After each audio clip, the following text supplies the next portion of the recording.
This is Brad Marchand, and you're listening to Breaking the Ice with Josh Dolan. I don't think he would ever let a pizza get out the door before he buried the whole thing, so he likes to eat that kid.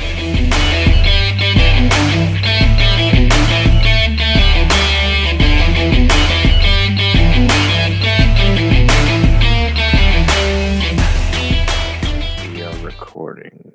Yeah, I think I see you guys. What's going on? Hey, Mr. there he Dreesen. is. Can you hear us? I can hear you and I can see you. Excellent. Beautiful. Now that I see you both, I want to cancel the show.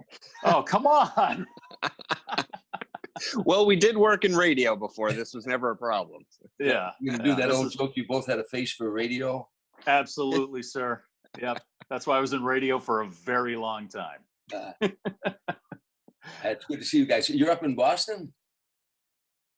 Yeah. Yes. Well, I'm technically in Worcester right now. And Josh is in, where are you, Holliston? Holliston, which is basically the woods, like 20 miles out of Boston. So Yeah. I worked in Worcester, Massachusetts. There was a place there called the Centrum. Mm-hmm. Worcester. Yeah. Yeah, it's still there. And Frank Sinatra was one, I think maybe he was the first show that they had in that venue when they first built it. Yeah. Were you with Frank when you were there? I toured it, yeah, with Frank. You know, and I have a great story that we can tell you. Are we on the air now? Are we rolling now? Yeah, sure. yeah, we're rolling. I'll tell you a quick story that I treasure, and I talk about it in my one-man show. In Worcester, Massachusetts, one night Frank did the show, and afterward I went to the restaurant not far from, right across the street from the Centrum, with the band, a bunch of guys in the band, and the guitarist Ron Anthony said to me, "See those two young girls over at another table?" I said, "Two pretty young girls," and he said they wept all during Frank's show. And they laid flowers at his feet while he was singing, and they sat and they wept. And I said, "Really?" And as I was checking out after would get my coat, it was cold, and I had checked my coat in. And the two girls came up, and one of them said, "Oh, you're funny. We really enjoyed your show." I said, "Thank you." I said, "Can I ask you a question? How old are you?" And she said, "I'm 20." And I said, "And how old's your girlfriend?" She said, "That's my sister. She's 18." And I said, "The reason I'm asking, you seem awful young to be Sinatra fans." And she said, "Well, my mother and father loved Frank Sinatra, and all of our childhood we heard Frank Sinatra music. They actually had a blow up of his album put on the mantle in the living room. And my mom and dad died last year, 4 months apart. And my dad died first. And she said, my mom died. And before she died, my sister and I were by her bedside talking to her one night. And she was telling us that we were actually conceived of Frank Sinatra's music, that they used to play Frank Sinatra's music when they made love." And she said, she said, we were actually conceived of this music. So tonight, while we were watching the show, we felt our parents' presence there. And that's why we laid flowers at his feet, and we cried. And it was a very touching story. And about 2 weeks later, I'm at Frank's house, and I was telling him this story. And he said to me, "Did you get their name?" And that was the biggest mistake I ever made, because I know he would have sent them something. And I didn't. I was so taken by the moment, you know. But it made me realize that there were thousands of children around the world that were conceived of Frank Sinatra's music, you know. Well, yeah, if you want to create a mood, a romantic mood, Frank was definitely the go-to. The real what would question, Frank though, put on? yeah, really, yeah. Would Frank put himself on when he was trying to get someone in the mood? You know, that's a great question. John Wayne once said to him, he was in a bar with John Wayne and Catalina Island one time. He said it was like 2:00 in the morning and a bunch of guys in a bar. And one of Frank's songs came on the jukebox, you know, one of those lonely saloon songs that Frank would sing. And John Wayne looked down the bar, and all the guys were looking down at their drink. And John Wayne turned to Frank and he said, "Who do you listen to when you feel like these guys?" I think the real question here, Mr. Dreesen, is how many children were conceived while listening to one of your albums? Well, you know, there were a lot of breakups over that time, and even on my album while they were in bed. I got an album called "That White Boy Is Crazy." I did an album in front of an all-black audience. I'm the only white comedian ever to do an album in front of an all-black audience called "That White Boy Is Crazy." Because I used to work black nightclubs before there were no comedy clubs when I started out. You know, as you know, Tim Reed and I were America's first black and white comedy team. Yeah. History, we were the last. And we wrote a book called Tim and Tom, An American Comedy in Black and White, that may become a Netflix series now, a 6 one-hour series that we're pitching, of what it was like touring the nation in 1969 to 1975 as the first black-white comedy team when there were no comedy clubs. So we worked all black clubs, what they affectionately call the Chitlin Circuit. The 20 Grand in Detroit, the High Chaparral in Chicago, the Burning Spear in Chicago, the Club Harlem in Atlantic City, but the Sugar Shack in Boston was an all-black club. And you know, then later I began to work the black clubs when a team split up. And I grew up in a predominantly black neighborhood, so I played basketball on an all-black basketball team. I played football on an all-black football team. I did a lot of routines about what it was like being the only white kid in an all-black situation. So whenever I did the Tonight Show and Dinah Shore and Merv Griffin and Mike Douglas, and I'd be doing these routines, white people kept saying to me, "Do black people laugh at your material? Do black people laugh at your material?" And I got so sick of hearing that, I went and did an album in front of an all-black audience. And I had the album and I had CDs made up. So whenever somebody say, "Do black people laugh at your material?" I'd hand them the CD and say, "Give me $12.99 and you can find out for yourself." But again, I tell you, the reason I called it That White Boy's Crazy, Richard Pryor wanted me to call it That Honky's Crazy. Because, you know, he had an album that N-word's crazy. You can't say it. N-word's crazy. Richard said to me, "Tom, you could call your album That Honky's Crazy," because I had that N-word's crazy. I said, to be honest with you, no black guy in my life that I grew up with ever called me a honky. They call me white boy. And affectionately, they'd say, that even today, if I went back home and they were arguing about a game that we played or something, they'd say, "I scored 2 touchdowns. White boy was there. White boy, come here. Tell him White boy was there." You know, I was 12 years old when I found out my name wasn't White Boy, you know. I think it's just astounding that you were in really the only, like you said, the only biracial comedy duo ever. There hasn't really been one since, right? Not at all. That's more alarming than, you know, that speaks volumes. Whenever we say we were America's first black and white comedy team, that in itself is something. But Yeah. we were the last. We were the only. It's astounding to me. And at the time you started, it was like the apex of the civil rights battle in this country. 1968. I mean, that was like right in the middle of a lot of chaos and upheaval and a lot of people fighting. And, you know, Martin Luther King assassinated that year. I mean, that's to me, that's amazing. And I don't think it gets enough credit, you know, that it really deserves, because I can't even imagine you guys walking down the street together was controversial enough, I'm sure, but getting on a stage and doing the kind of jokes you were doing, which were kind of almost like educational, you know, you were like kind of joking about each other's cultures, reacting to each other and stuff like that. I would imagine, like, you got laughs, but I would imagine there was a lot of resistance or you know, belligerence towards what you were doing. Well, it was interesting. 95% of the people I think that saw us like this, you know, we ended up working all black clubs. We ended up working the Playboy circuit. We got an album out and stuff like that. But I would say 95% of America embraced us and accepted us. But there's that one element. If we worked an all black club, if there was a black guy who hated white people, hated them with a passion, he wasn't mad at me. He was mad at Tim for being with me. See, if there was a white guy, a redneck, who hated black people with a passion, he wasn't mad at Tim. He was mad at me for being with Tim. I was the N-word lover, and they didn't mind calling me that.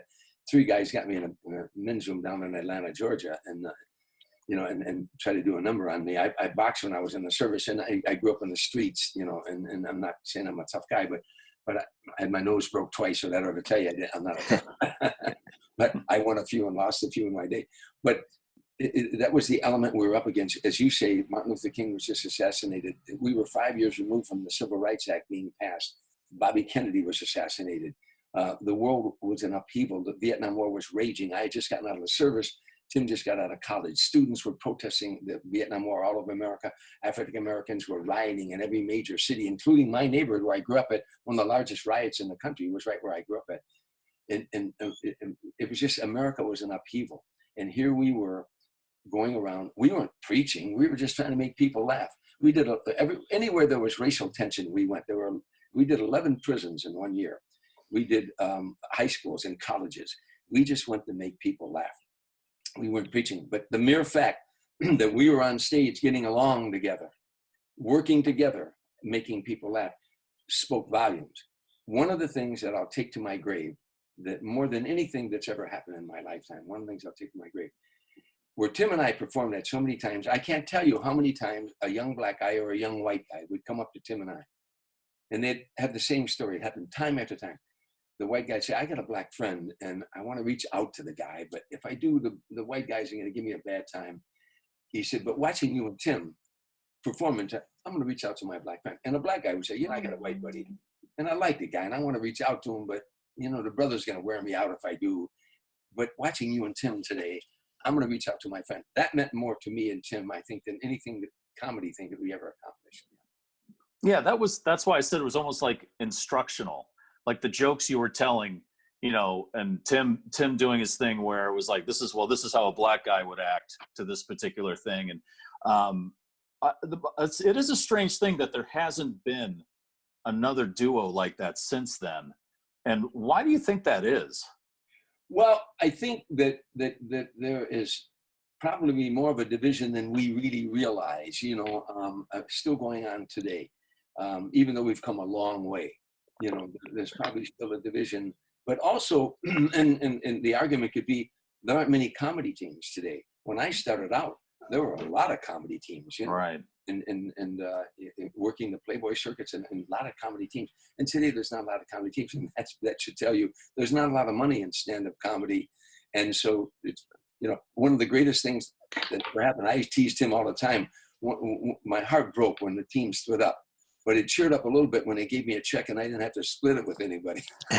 But especially like you were saying, being the first, and then like when you start out in like when I first started doing stand-up, the number one thing you're thinking about before you go out is, oh my God, what if they don't like me? And I feel like, especially during that time, you must be like, oh, well, the crowd is going to be, not so warm towards us. Like we got to get them on our side really quick. And now, like you were saying, there's still division, but like today, do you think it would be easier? And have you guys ever thought about doing a reunion tour?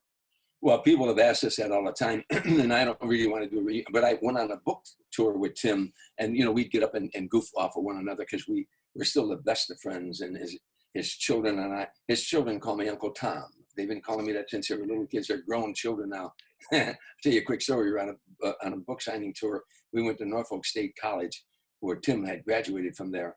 Norfolk State College, an all-black historical college, and we were going to speak to the students. And prior to that, they had a buffet, and 7 black professors and myself were at the buffet. And Tim's daughter hadn't seen me in a long time, and she come running in the door, and she saw me, and she started hollering out, "Uncle Tom, Uncle Tom, Uncle Tom!" She's yelling, and all these professors turned around and went, "Excuse me," and I said, "She's talking to me." We joke about that all the time. The thing, the resistance, on the 4th time that we were ever on stage, a guy put a lit cigarette out in Tim's face, in a place in Chicago Heights called the Golden Horseshoe. After the show, some big redneck, big guy who we found out later had played and for the Philadelphia Eagles one year, and then he played. He was in the taxi squad for the Bears one year. He's a big guy, and he walked past me and smashed a cigarette in Tim's face when we were sitting down.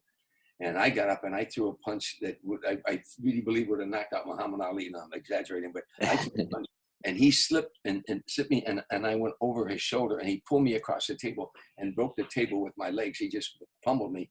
He was crushing me to his chest. I thought he broke my ribs, and it was a real Donnybrook. And then 2 of my Italian buddies jumped over the bar, and we all 3 of us, it would just knock over tables and chairs and all that stuff. And he finally let free of me, and I went up against the bar, and I felt like my ribs were broken. There was a rail there, and I put my foot up against the rail, and they were spinning around. I threw another punch, and the owner of the place had come out and tried to break it up, and I hit the owner and knocked him flat. All this is funny today. It wasn't funny then. But anyhow, long story short, it was just a terrible Donnybrook. And afterward, Tim and I were in a car, and he was scarred up, and I was beat up, and we were on our way home. That was our 4th time on stage. And Tim looked over at me, and he said, "Welcome to show business." But another time, a guy took an ice ball at University of Illinois, packed an ice ball, and threw it on stage and hit me in the face with it. And I went berserk because, and the audience didn't hardly realize it came so fast that pow, hit me in the face. and even Tim didn't realize it, and it stung my face. And at first I thought it was a bottle, and that the wetness on my face was blood. But when I realized what happened was, it was in the dark, and the audience was in the darkness, and I grabbed the microphone and I said, "Turn on the lights, you chicken shit son of a bitch," and I'm calling them all kinds of names. Now the audience thought it was part of the act. All of a sudden I went berserk, and Tim didn't know what the hell was going on. And finally, when they realized, somebody hit me in the face with it, afterward, it was hard to recover the show. And Tim said to me later, he said, "You got to be more professional." I said, "Oh, man, hit me in the face with an ice ball." And Tim, you were stage right. You were on my right-hand side. He went up stage for a second, and the bit we were doing, and the ice ball hit me. I said, "He was aiming at you." And Tim said, "We ought to kill that guy. We ought to go out. We ought to find that guy." Now, those are just a couple of incidents. Most of the time, people really liked what we did, and we would disarm them almost immediately. When we walked out on stage, black guy and a white guy, we got their attention right now. Yeah. They didn't say, "Here's the biracial comedy team. Here's the comedy team of Tim and Tom." We walk out when people say, "Oh, what's this all about?" I'll tell you another real quick story. And I'm hogging this with you guys. At the Club Harlem in Atlantic City, that was the apex of the Chitlin circuit. When you got to the Club Harlem, this is before gambling. It was on Kentucky Avenue, before they had gambling in Atlantic City. Opening night in most nightclubs in America, you started on a Monday and you closed Saturday night. The Club Harlem, you opened Saturday night and closed on the following Friday. First show was 10 o'clock at night. Second show was 2 o'clock in the morning. Third show was 6 o'clock Sunday morning, 6 a.m. It was called The Breakfast Show. And all the waiters and the waitresses and all the night people, all the pimps and the whores from Newark, from Bronx, Queens, Brooklyn, Manhattan, all the pimps brought their whores down to the Club Harlem. They would seat 1,300 and something people, packed jam. And the opening act was Mama Lou Parks and her dancers, a heavyset black woman, and all of these young dancers doing all the dances of the 20s, 30s, 40s, 50s. They got the audience rocking. And there was a male singing group. Then there was a female singing group. Then there was comedy. And then the headliner would be Smokey Robinson or the Temptations or the OJs or, acts like that. But that opening night, 1,350 people. It's in our book. The master of ceremonies said, "Ladies and gentlemen, got a comedy team here from Chicago. We want to welcome this team. They've never been to Chicago. Will you please welcome the comedy team of Tim and Tom?" And Tim went out by himself. He said, "We're really happy to be here. We just got in from Chicago, and it was snowing when we got here. And pretty soon you hear people saying, 'we.' I don't see any 'we.' I see 'he.' Who the hell is he? 'We.' And I slowly would come out stage left. It's an all-black audience, 1,300 black folks. And I'd come out stage left looking into the audience, peeking in. Now you hear them say, 'Oh, what we got here? Uh-oh, look out,' I'd slowly work my way to center stage where Tim is still talking. And he'd look at me and say, 'Where the hell you been, man?' And I'd look out and I said, I don't see any of my people out there." And he'd say, "No, I don't think any of your people are out there." And I'd put my arms around him and say, "We better be funny." He said, "What do you mean, we, white man?" And then boom. We had him from that time on. We had him. That's amazing. So you were saying earlier that Netflix is thinking about making a mini series about your experience with Tim Reed. Yeah, we're pitching it. We had the meeting all set up prior to this, our COVID-19 thing here. But we're going in the meeting, and they seem very interested. If not them, we're going to sell this show. We've got a great writer. This thing, we were going to try to do a feature film based on our book. But when we sat down, every time we sat down, we just have way too much material.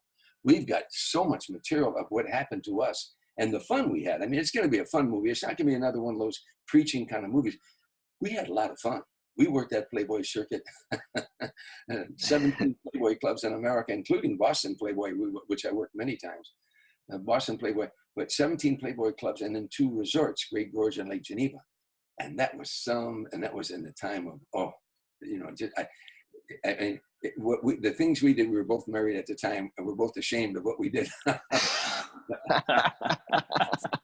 But the fun we had, and the fun we had, the good times we had. The question I have about that is, who would you want to play you in the miniseries? Well, Brad Pitt's a little bit too old now, They keep asking that, but as time's gone by, you remember this guy Ryan Phillippe? He married to Reese Witherspoon, good-looking kid, nice kid. Yeah. This is about 10 years ago when the book first came out.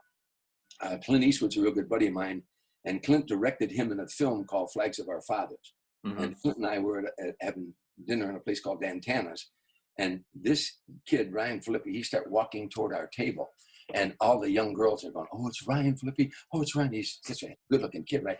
He walks up to the table. He looked at me. He didn't look at me. He said, "I read your book, and if they make a movie, I want to play you." And I looked up and I said, "I was a lot better looking than you when I was your age." and he thought I was serious, and he got a long face, and the girls were fainting behind him. I said, "Oh, I'm only kidding, only joking." But I mean, there's a lot of good actors out there, young actors, and as well as who would play Tim. All that's part of casting. We'd have to look at that. But he'd have to be a guy who's real shy and quiet, because you know how I am. I'm so introverted. I know, we can barely get an answer out of you here, for crying out loud. God. You have so many great stories. Can I swear on this interview? Is it? Oh, yeah, sure, absolutely. Yeah. Well, I want to tell you a true story. A guy from Canada once called my manager, and he says, "I got to interview your client, Tom Dreesen, and can you give me some kind of questions where I can get some response from him?" And my manager said, "Ask him how his day went, and then get the fuck out of his way." I'm embarrassed by that, but that's basically true. Oh, it's great though. You have so many great stories, and you're such a great storyteller. And I was thinking, I've been a fan of yours for a long time, and I remember I met you not met. I was standing near you outside the Laugh Factory on Sunset Boulevard, and I remember you walked out, and I was like, "Oh, that's Tom Dreesen." And I started thinking about how you were friends with Frank Sinatra and Sammy Davis Jr. and thinking about all the Dean Martin roasts and stuff. And I just got lost in my brain, and then you walked away and you were gone. I never got to introduce myself, but. No, but I remember you had on a red hat, and I remember that you were just growing that beard at that time. And then there was a girl behind you that she had on a purple dress. Yeah, I remember that night real well. well, I'm glad you remembered, but you have so many. In my car, I said, "I wonder why that guy didn't ask me about Frank Sinatra and Dean Martin." And Sammy Davis. What a jerk! That could be a whole nother Netflix series, because me and Mike Shue worked for a rock station, WAF, here in Boston, and this was our 50th year, and I grew up listening to that radio station, and I thought it was wild that I ended up on the radio station, and then I was actually on the air in the final hour before it went off the air. And I was actually thinking about your one-man show, how you go through Shining Shoes as a young kid in Harvey, Illinois, and then you end it with you carrying Frank Sinatra's casket. Like, that must be still a wild thing to think about, how you became so close to Frank. Yeah, well, the setup is, as I tell the audience, I started out Shining Shoes in bars in Harvey, Illinois, as you say, and Sinatra was on the jukebox. And then it ends up with me carrying his coffin out of a church in Beverly Hills, California. My one-man show, it's called, I'm going to change the title. It was called An Evening of Laughter and Stories of Sinatra. But I just finished writing a book called Still Standing, My Journey from the Streets and Saloons to the Stage and Sinatra. And so I think that's what I'm going to call my one-man show now, Still Standing. It's a double entendre, because I'm 50 years I've been a stand-up comedian. This is my 50th year in show business. And I've been knocked down a lot in my life, but I keep getting back up again. And so it's a double entendre between the stand-up comedy and being knocked down and getting up. And I think that'll be the title of the show, because after the team split up, I wandered aimlessly most of my life before I ever got in the show business. And when I got in the show business, the first time I ever went on stage and got a laugh, it was like an epiphany. I knew this is what I wanted to do. You're a stand-up. There's no describing, but I've been praying at that time. God, what is it you want me to do? I'd be in a bar with my buddies at 2:00 in the morning, pounding them beers down and saying, I don't belong here, but I didn't know where I belonged. And when I first got on that stage, and something I had written with Tim, it got a laugh. It was like one of those B movies where the dark clouds open up and the sun bursts through, and my whole being went, yeah, oh yeah, this is what I want to do. Oh yeah. I couldn't sleep. That it was a Friday night. I got up the next morning. I went to the church that I was an altar boy in when I was a kid, where I went to school and went to church. And there was no service. It was a Saturday morning. And I got on my knees I prayed, I said, God, I now know what I want to do. If you let me make my living as a comedian, I'll never ask for anything else. I promise I'll do charities. I'm doing all these promises, you know. And 50 years have gone by. I went back to that church last September and I gave the sermon. And I told them, the sermon was called The Power of Prayer. And I told them, right there is where I knelt, right down that spot. And I asked God, let me make my living as a comedian. For 50 years, he's done that, you know. And I talked about the power of prayer and some other incidents that happened in my life. You know, I went all the way around here to say, but finally, after the team split up, I was again on my knees saying, I thought Tim and I would be the greatest comedy team that ever was. That was my dream. And when Tim split up the team, he had, you know, was out with another woman, and it was a long story. It's in our book, but it ended up breaking up the team, and it broke my heart. Now I'm on the West Coast, sleeping in an old Nash Rambler, not my car, an abandoned car where the front seat went down. It was up on blocks, and I'm hitchhiking to the Comedy Store, begging to work for free every night, you know, waiting in line with all the other guys. And I'd been in show business for 6 years. Now I'm waiting in line with 18 and 19-year-old kids, hoping to get on for free at the Comedy Store. And finally, after a month, I got an audition with Mitzi, and I passed and became a regular. And you know, boom, boom, boom, and a year goes by, and next thing you know, I'm on the Tonight Show, and my whole life changed. You know, one appearance on the Tonight Show. In 1975, wherever you went in America, people say, "What do you do for a living?" You say, "I'm a stand-up comedian." The next question out of their mouth was, "Oh yeah, you ever been on Johnny Carson? You haven't been on Johnny Carson. In the eyes of America, you weren't a comedian. You might want to be one or going to be one." So Freddie Prinze did one appearance, got a sitcom the next day. I did one appearance, and CBS signed me to a development deal the following day. A guy named Lee Curlin from New York saw me from CBS and changed my whole life. I mean, you know, my wife and I were separated in the beginning. Her back. I brought my kids back to the West Coast, and I never stopped working from that first Tonight Show. I did 61 appearances on the Tonight Show, but I never stopped working. And finally, Frank Sinatra wanted me with him. Sammy Davis had me with him for 3 years, and then Frank Sinatra took me on the road for 14 years, and you know, the rest is history. Were you with Sammy Davis before the Eye or after the Eye? Before after the Eye, you know. Oh, okay. you want a great story? Frank Sinatra had a bodyguard named Jilly Rizzo. He had one eye. He had it knocked out in a fight. Sammy Davis Jr. had one eye. One Christmas, Frank bought a set of binoculars, sawed them in half. He sent one to Sammy and went to Jilly.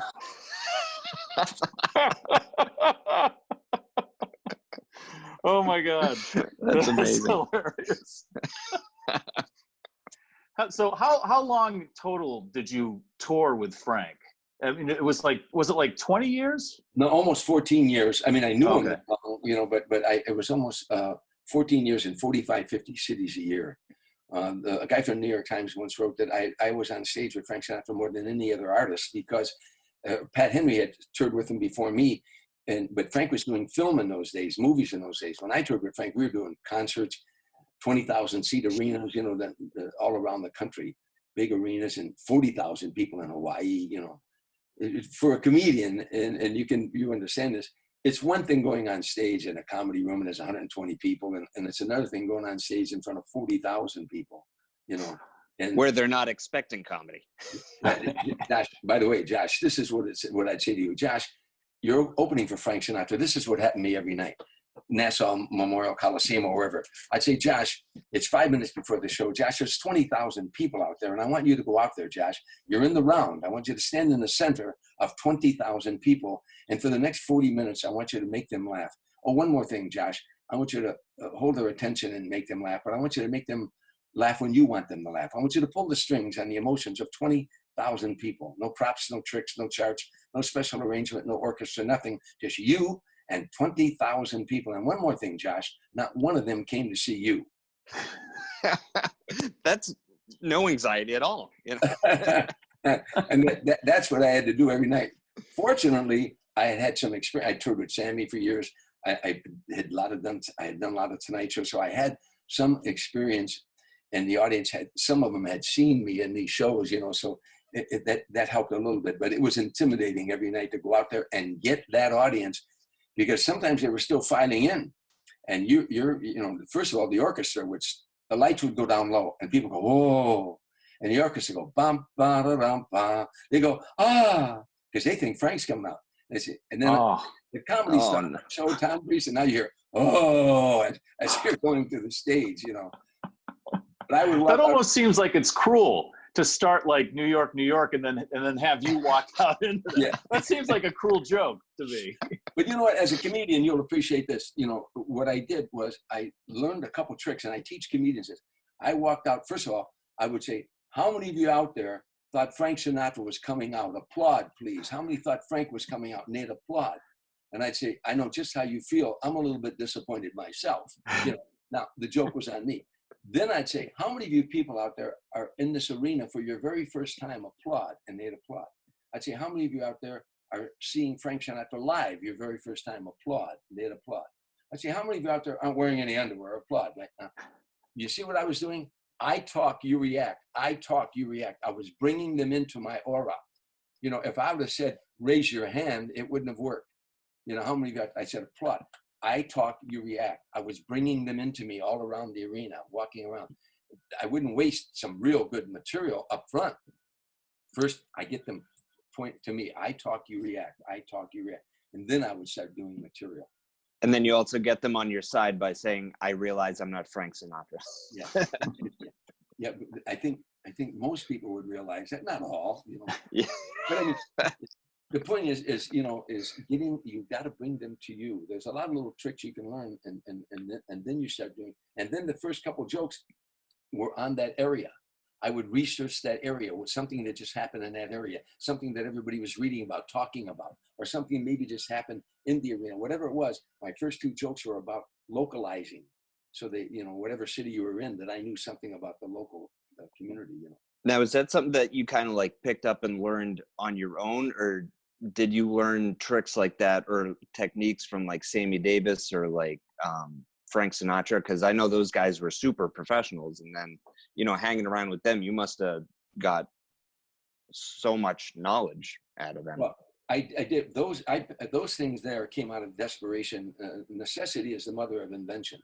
You know, when I first went out in those audiences, and I realized I got to do something to bring them into me quick, because you start doing material and they're not laughing, and pretty soon you've lost them, and you've got to get them into you quick, get them into you. And you know, I'm in charge here.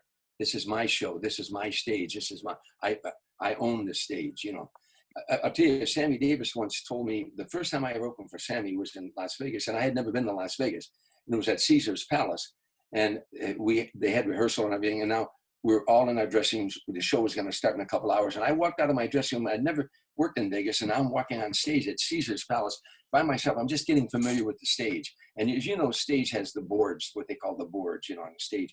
Sammy saw me and came out of his dressing room. He walked out and he said, "Are you a little nervous, babe?" He always called me baby. "A little nervous, babe?" I said, "Well, yeah, it's opening night and I'm opening for you. You know, my name's on a marquee with Sammy Davis Jr. And it's my first time in Vegas." And I said, "Yeah." And he said, "See these boards down here on the stage?" I said, "Yeah." He said, "You own those boards. You earned those boards. You paid dues to get here." He said, "This is your stage, not theirs. If they could do what you do, they'd be up here. They can't do what you do. That's why they're out there. So don't let them take this from you. This is your stage." And I tell young comedians this for years. Here's the way it goes, Josh. Here's the way you walk out on stage every night. Most comedians think of, when they're new, they think of it like that's their house. I'm invading their territory. I'm walking into their territory. This is our house. The way it works, Josh, I tell the young comedians, your wife says to you, "We got 20 people in the living room and dinner isn't ready yet, honey. Go tell them some of them stories about you growing up and blah, blah, blah." And you walk out into the living room and you say, "Hey, dinner's going to be ready in a few minutes. But I got to tell you, when I was growing up and I was going to school, it's a conversation, not a presentation. Is it your act? You're damn right it's your act. It's your job to make it look like it's not your act. It's a conversation you're holding, and this is our house." So I tell the young comedians, think of that. When you walk in that room, you're not invading their territory. They're in our house, you know, and it gives you a better state of mind is my point. Yeah. Was there ever a time, and I know, you know, part of being, I've never been a stand-up comic. I've been in bands, I've been on the radio, you know, for a long time. But was there ever a point where you were like, I better get out of my house because this isn't going very well? You know, is it like bombing is a part of being a stand-up comic and it helps you evolve from what I'm told. So was there ever a time that you were just like, okay, this isn't my house anymore. The inmates have taken over the asylum and I gotta find the back door?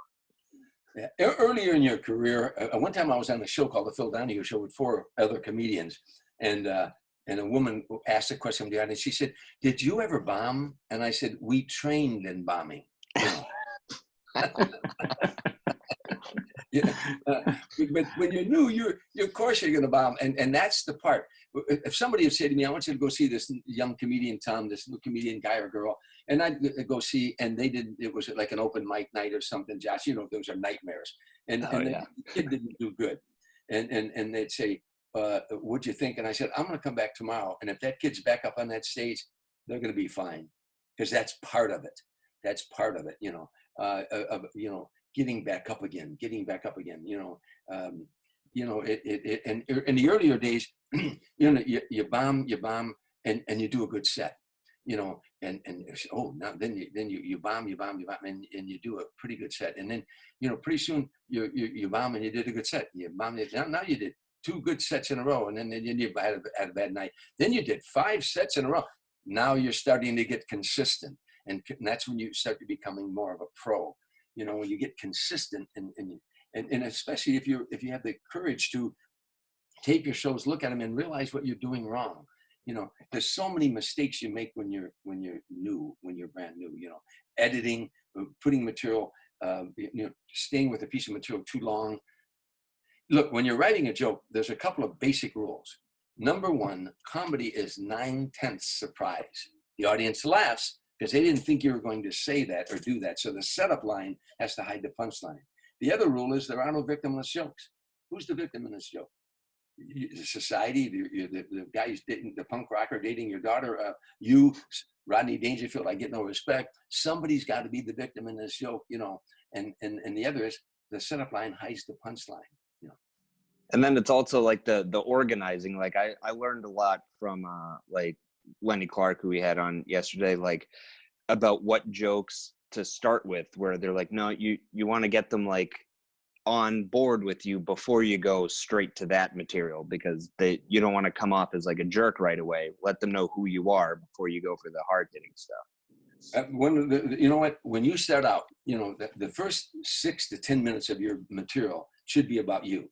If we went to a party and you walked up to me and you said, "Hi, I'm Josh," and I say, Josh says, "Hey, Tom, 2 guys walked into a bar and I don't even know you yet, and you're telling me a joke."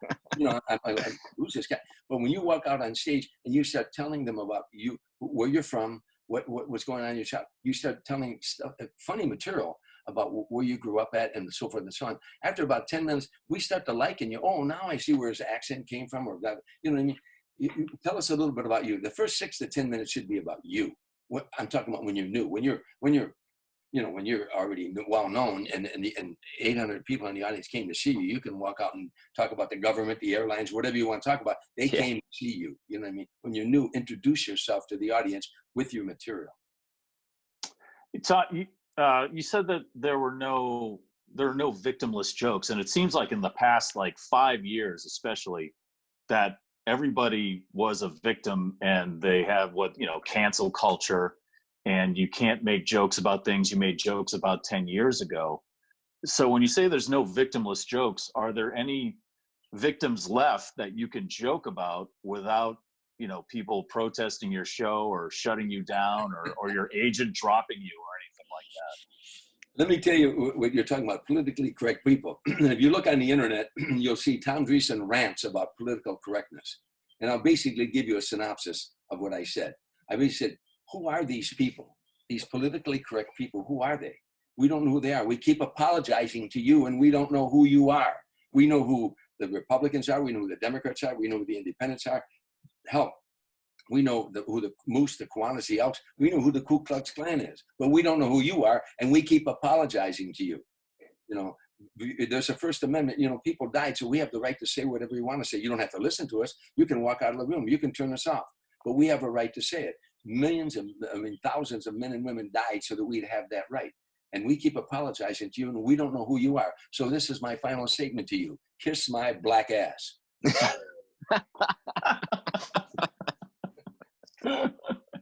that politically incorrect enough for you? That's fine with me. But see, there's only one rule in comedy. Be funny. That's the only rule. The other thing that I would tell Josh, I talked to you as a young comedian, but you've been doing it for a while. But when I toured with Sammy Davis Jr., he had a wonderful thing hanging in his dressing room that he couldn't pay heed to, but it said, "I don't know the meaning of success, but I do know the meaning of failure. It's when I try to make everybody love me." And you can't do that. If you're a bartender, a bricklayer, a truck driver, radio talk show host, you cannot make everybody love you. So quit trying. Do what you do. Do what you feel you were put on this planet to do, and do it the best you can. And I promise you, if you do that, a lot of people are going to dislike you, but a lot of people are going to like you. And you move on.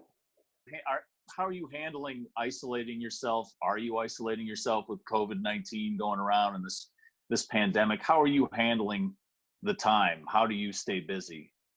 Well, one of the things I'm doing is I'm doing like podcasts for people that just are just as miserable human beings as I've ever met in my. Oh, I didn't mean that.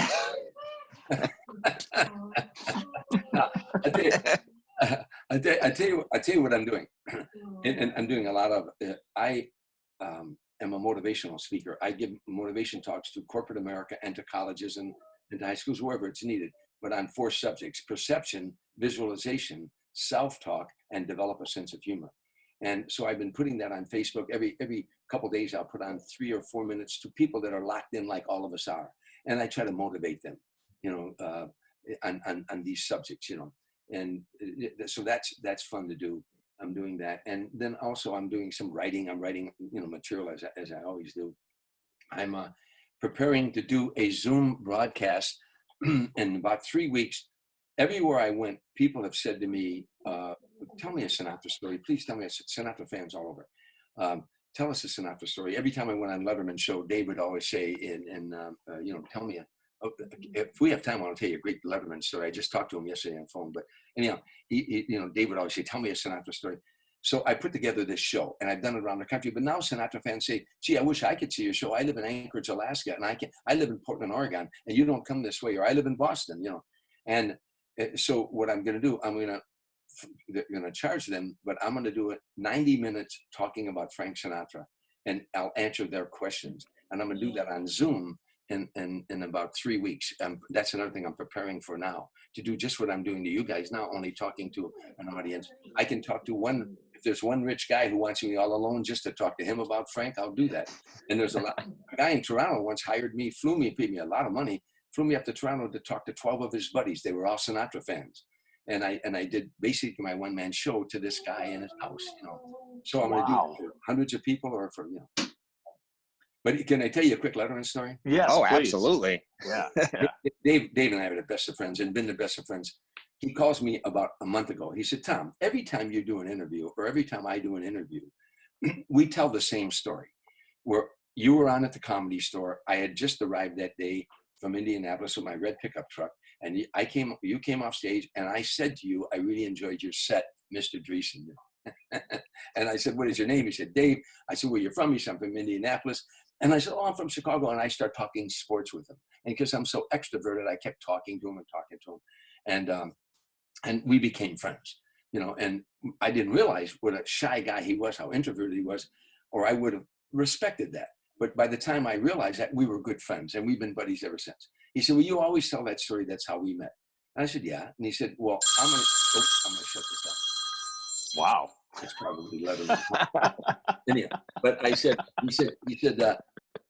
"It's a boring story, Tom. It's a boring story." I said, "But it's the truth." He said, "I don't care if it's boring. From now on, let's tell people you came off stage. I stole some material from you, and you beat the shit out of me in the parking lot." I said, "No, why would I tell that story?" He said, "Well, because it's a better story." I said, "Dave, you have millions of fans. I'm going to walk down the street and have to be dodging bullets." He said, "It's a better story." Now, 2 weeks go by, he calls me. He said, "Do you know the governor of Illinois?" And I said, "I met him, but I don't know him." I said, "But I do know the speaker, the Senate Majority Leader, John Cullerton in Illinois." He said, "Well, he had a serious problem. His wife had a son that was a grown kid that was autistic, and they had a plot of land there that all the autistic adults were planting corn and beans and stuff like that. And when it grew, they would give it to the homeless. And now the state was going to come and take that property away. And Dave said, I want to try to help if I can. I put him in touch with the speaker, the Senate Majority Leader of the Illinois General Assembly. But I told John Cullerton, I said, John, he said, oh, Tom, I'll help Dave. We're going to take care of that problem. It's already being taken care of. But I'll take care of that. I said, would you talk to Dave? He said, oh, I'd love to talk to Dave Letterman. I said, do me a favor. When you tell him you're going to help him, tell him the only reason you're helping him is because I beat the shit out of him in the parking lot at the Comedy Store. He said, okay, I'll do that. So he talks to Letterman. 10 minutes later, my phone rang. I said, hello. And Letterman said, didn't I tell you it's a better story? I told you it's a better story. That's awesome. That's awesome. amazing. Well, Tom, thank you so much for taking the time with us today. And I mean, I could listen to you for hours and hours, but I guess I'll have a chance to do that on Facebook pretty soon. And then hopefully on Netflix or whatever platforms we pick up the miniseries. I'm very much looking forward to that, because that, to me, that is such an amazing story, and the courage that both of you guys had, you and Tim Reed, to get up at that time in history and do comedy about what was going on is very something. It's just hugely courageous to me. So I'm looking forward. I hope somebody picks up that miniseries and it happens to let people know. So. I hope so too. Yeah, the world wasn't ready for us. We were way before our time. Dave Letterman said we should have called our book Before Your Time. The world wasn't ready for us, and they did a lot to break the team up, but they couldn't break up our friendship, and that exists today. By the way, I may come to Boston. Mike Rugioni is a real good buddy of mine, and he wants me to come and do his charity, and he's talking to me about it now. But this shutdown, I was going to do it in May. But if I do come there, I'd like to see you guys.Maybe we could, hook up, have a cup of coffee or something like that. Oh, absolutely. Yeah, that'd be amazing. That'd be great. That'd be awesome. And go ahead. No, go ahead, Josh. Oh, I was just gonna say, before we go, do you have one of your favorite Frank stories you want to tell us? Well, let's see, one of what I've got so many Frank Sinatra stories. I'm trying to find one. Well, you want me to? I can tell you a poignant story that exemplifies the kind of man he really was. But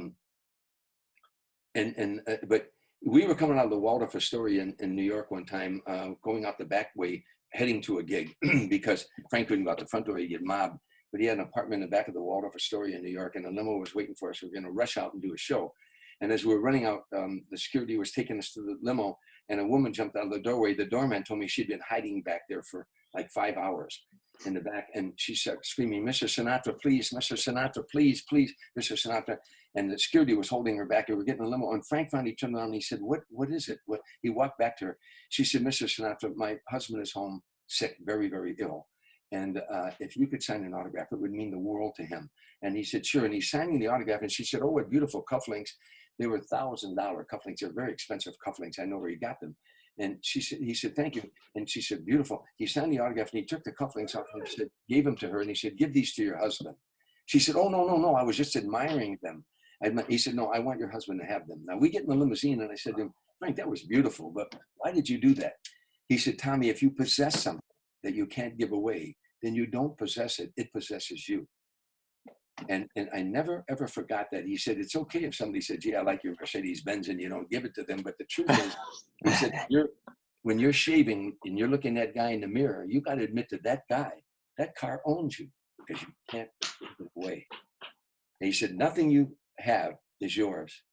Nothing. He said, Aristotle Onassis, the second he died, that mansion, that yacht, that private jet, all those things transferred. The second he died, they transferred. That shirt you have on you, if you die tomorrow, somebody will be wearing it. We're only using those things, so nothing you own. So that, and then in closing, on his 82nd birthday, I went to his house. He was very ill and he died 5 months later. And sitting around was a lot of his friends, Gregory Peck and his wife, Veronique, and Sidney Poitier and his wife, Joanne, and Jack Lemmon and his wife, Felicia, and Robert Wagner, Jill St. John, Kirk Douglas and his wife, Ann. And we're waiting for the cake to come out. And Frank was off on the side, not well. We didn't know whether he was quite with us. Sometimes he'd be with us, sometimes he wouldn't. And he was eating over, a woman was helping him eat, the woman that took care of him. And somebody said, gee, where's the best place to live? Making small talk, waiting for the cake to come out. And Gregory Peck said, Veronique and I have a villa in France and we like it there. And Kirk Douglas, Robert Wagner, Joe St. John said, we have home in Aspen, and we like it there. And Frank in the corner with his head down said, the best place to live is where your friends are. And everybody turned around and went, whoa, whoa, yeah. My point of this story is, here's a man, arguably the greatest career show business has ever known. Oscars, Emmys, all the awards, amassed a fortune, hit records. In the end, it wasn't about any of those things. It was about relationships. That was the last lesson Frank Sinatra taught. Frank Sinatra's like Buddha. Right? That's unbelievable. Wow. He'll say one sentence and it's a life lesson. Jeez. That's incredible. That's Yeah. amazing. Well, thank you, Mr. Dreesen. We really Yeah, appreciate you so taking much. the time. This has been great. It really has been amazing, and looking forward to all the future stuff that you have planned and you were talking about. And looking forward to when you come to Boston. Okay. Yeah. It's really great talking to both of you. And much success in the future. Thank you. Thank you. You too. Thank you. Okay. All right, I know cheers, Tom. I know you guys are saying, I thought he'd never shut up. Not at all, man. No. You can listen to you forever. We could do another hour. Yeah. But we'll do that again sometime. All right. Oh, we'd love Thanks, it. Mr. Dreesen. Okay, Thanks. take care.